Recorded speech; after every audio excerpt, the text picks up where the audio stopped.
Hello, hello. Welcome. This is our third. Second. Our third. It's our second. We see who's keeping up here. This is our third video. It might be. Okay. And this time we're gonna. Oh, yeah. I'll just wait for you to catch up. Right. We did You one. tell me when you're ready. And then we did two. And this is our third. Yes, it is. I'm fully caught up. Okay. And this week we're going to talk about something that it's really exciting to talk about. Accelerators. Yeah. You're in podcast mode. Exactly. I knew this. This is where we used to do our podcast. Okay. We don't have time for this. We don't. All right. We're cool. talking about accelerators this time. And this is something that is going to be a challenge for us to keep under 15 minutes because this is just such a wide topic. And wide topic, it's great. Our experience with it has been highs and lows, and so let's get started. So what the fuck is an accelerator? When I think of an accelerator, like a startup accelerator, I think of a designated program that opens themselves for applicants, startup applicants, to apply. They accept some percentage of that or some certain number of the applicants into their program, and then they give them money in return for percentages in their company. Right. It's a cohort-based program. And you're right. And basically it's based on mentorship, it's based on networking, it's based on funding as well. Just literally a startup accelerator to accelerate a startup. Exactly. And the percentage of acceptance for applications that apply are literally between 1% and 3%, and which is about the same acceptance rate for being drafted into the NBA. So that's why, like, a lot of times you'll hear that comparison because it is literally like you are the best out of this vast amount of people. Right. So it's really an honor to be like accepted into one of these things, and it's like a privilege to be able to get advice from someone who, I mean, hopefully the ideal situation is someone who has already done this. Right. And they know more than you. Right. So you're giving up percentages of your company, but it's kind of like your company might not exist without getting this cash, and your company might not exist without getting this mentorship. Right. So it's totally worth I think it. Absolutely, it's way worth it, because you could argue without it you wouldn't be able to get anywhere. Exactly. So let's talk about like why we decided to do it. Because in the beginning, I swear I did not want to do accelerators. We like bragged about that. Like we bragged about the fact that like wow. we are never going to do an accelerators. It's so lame for people to just always want to raise money. Like your business should be funding you and all of that. And then I realized how expensive it was to post videos. And how time consuming it was to keep up with like troubleshooting issues while having a full-time / part-time job. Yeah. And I realized like there's no way for us to do this unless we get like that kind of a break where we can do this for free. And like we don't have to go into work and we're supported. So right. It started to make a lot of sense. Right. I don't know if we would be doing it for free, because I just don't agree with that technical term. But yes, I definitely get what you're saying. I don't know. If I'm here coding, right. like I'm not getting paid to code. So it's like I'm doing it for free in that moment. Oh, okay. Yeah. I interpret it different. Right. Yeah, I don't know. The applications are super long. Wait, so What? like let's go. We're telling a story. Dude. So how do we go from not wanting to do it to then doing it, right? So we talked about why we didn't want to do it, but then we decided that we were going to do it. Because it was necessary. Because it was necessary. It just started to make so much sense. So we did a whole bunch of research. Right. And that's what I'd recommend is there are a lot of fake accelerators out there. People who just get percentages of your company, and it's just not good. So do your research get like a list of like the top 20 or top 30. That's what we did, and then apply to those. The other thing is like there are like different kinds of accelerators. Like some accelerators are only for like biotech or educational tech. Fintech. Yeah, fintech. Right. So it's like once you get the aggregate of the top 30, you can really only apply to the ones that pertain to you anyway. So yeah, that's what we did. It just so happened that all of these accelerators were due at around the same time span. So we began to call this accelerator season. So at any given point, I would say, what time does it start usually? Probably July. Yeah. Like July. It was during the summer. Yeah, like July to like October. Yeah. Is like accelerator season. Right. And like every week or every other week we were applying to these applications. So yeah. That's the transitional period. Oh, okay. Mm-hmm. Can I now say what I was going to say? What you were going to say. Are you down with the story? Yeah. Okay, cool. So in applying for these, it was just so long. It literally took us for each application 3 hours. But of course, we got smart and actually it's really good because if you're applying for an accelerator, you've, relatively speaking, have just started your business.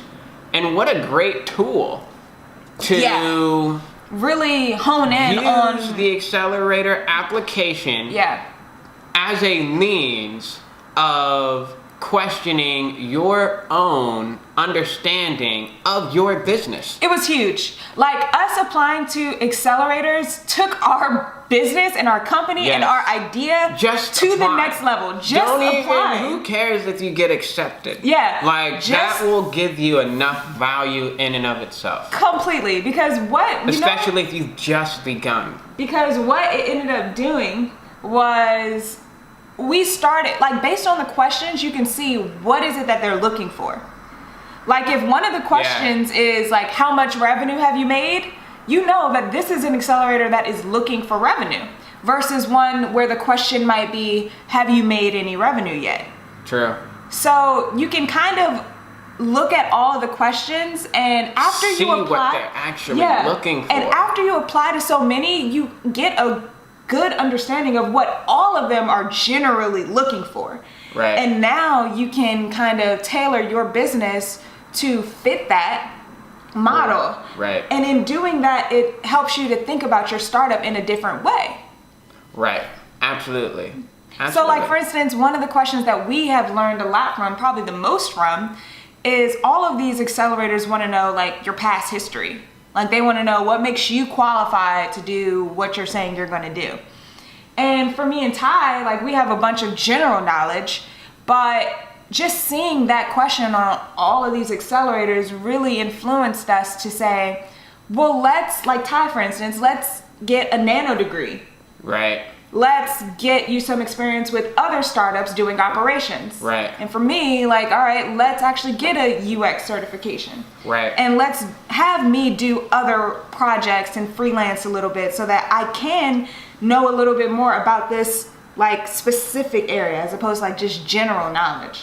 Right. It's basically, it tells you the prerequisites already. It tells you what on the application, it shows if you actually are answering the questions, it shows you what they're actually looking for. Exactly. So when we did it last year, we took a note, okay, these are all the things that they're looking for. And then for the whole year, we work on those things and come back and apply even better because we didn't get accepted to any on our first try. Yeah, none. Do you remember our first accelerator application? Stupid. Dude, we applied to our neighborhood accelerator program and we did a skit for our video. It was a skit. We had a script and it was not a script of like, okay, let us memorize what our startup is. It was like, no, a scripted skit. Like, we had like props and we had a staged area. Like, we would never do that now. No. We would never do that now. But do you remember our last accelerator application?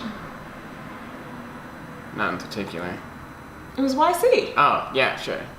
Yeah, of course. So at that point, we had just learned so much from all of the other applications that when we applied to YC, we were like sharp.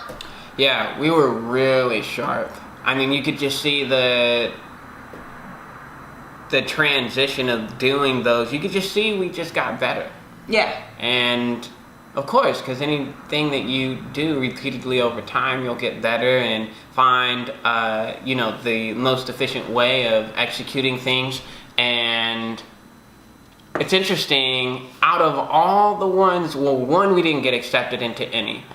But the main one that we cared about is the one we got a call back from. Yeah, like that YC is really the YC. Reason that we even applied to any of the other ones. Yes. Like we kind of went into applying to the other ones as practice for applying to YC. Right. And it literally played out that way.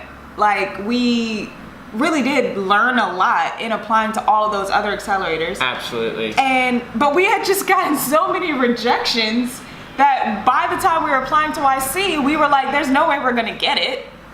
Like there's just no way. Right, exactly. We had we applied with, all of our enthusiasm, and we applied wholeheartidly, but we just assumed that we were just not gonna get in. And I don't want to say that we assumed, but it didn't matter anymore.